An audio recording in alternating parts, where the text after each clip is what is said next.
हल्का मिलन ही बहुत बड़ा बात ना होना। हम पहाड़ हैं।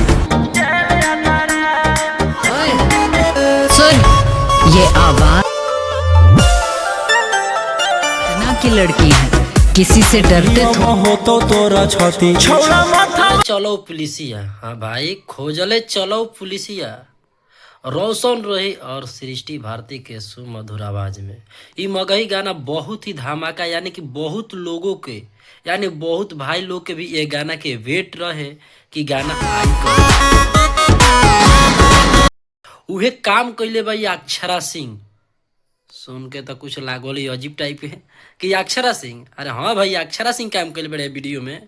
आ बहुत ही धमाका, यानी बहुत ही बवाल गाना ये वीडियो आ रहा बा रौरा लोग के बीच में। काहे से के बाद और बता देता नहीं कि लोग कहला कि बोलला से ना होला, जब मेहनत करे के पड़ेला। जेल स्टार के टेलर वो लोग देखल जाता, जेल स्टार के टेलर कैसन लागल वो भी वो लोग कमेंट में बताएं जा।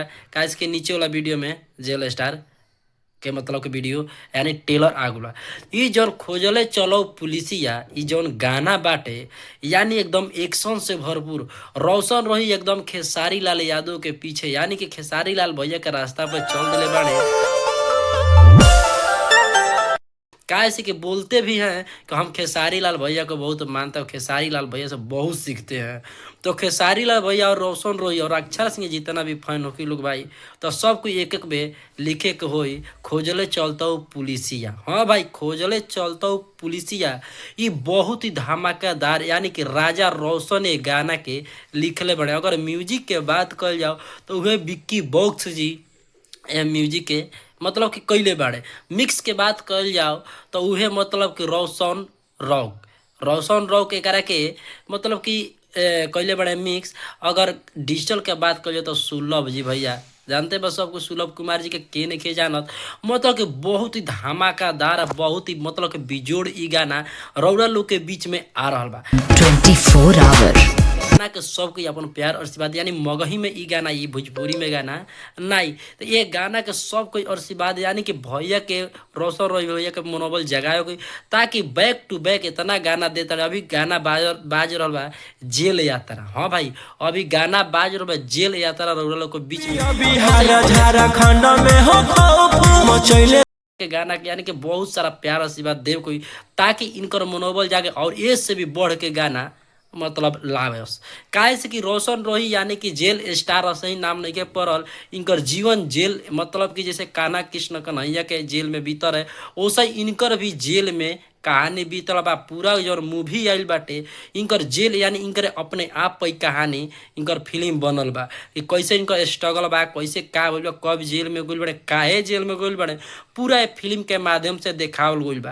तो एक बात और बता देता नहीं कि अभी तक के चैनल के सब्सक्राइब ना कैले के, कैसे के मगही के दूसर का वीडियो अपना अपलोड कैले बानी, वो पहला मतलब के वीडियो के तो अच्छा प्यार और आशीर्वाद मिलल बा। एकरा के भी हमारा उम्मीद बा कि रौरा लोग इतना मगह में अगर देखो तो कब जा तो मगह खातिर एक बार लिखे जय हो। मतलब कि रोशन रोही भाई के प्यार इतना बा आ इतना उनकर जहाँ भी जाता तो मतलब बवाल हो जाता। बवाल ओकरे संगे होकला जे आगे बढ़ेला। तो रोशन भाई से ये कहूँ कि रोशन भाई घबराए के नहीं, एकदम आगे और एकदम तूफान के तरह बढ़े के बा। तूफान के तरह रौरा बढ़ब तो हमनी के भी मनोबल जाके कि चल गो मगही में मान ली कि रौरा कुछ अलग काम करेला। आ राउर गाना जितना भी आवेला कुछ अलग ही हट के गाना आवेला और रौरा अलग मेहनत भी कल चाहिला। तो बहुत ही अच्छा लागल ई पोस्टर देख के, जौन खोजले चलतो पुलिस के पोस्टर हुआ देखो तनी बहुत ही अच्छा लागल। अक्षरा सिंह के मतलब कि अक्षरा सिंह में काम कैले बड़ी जवन हो तो इनकर अदाय और इनकर फिगर देख के मतलब दुनिया फिदा बा। भोजपुरी में भी राज कैले बड़ी अक्षरा सिंह और मगह में भी अक्षरा सिंह, हमारा उम्मीद बा कि राज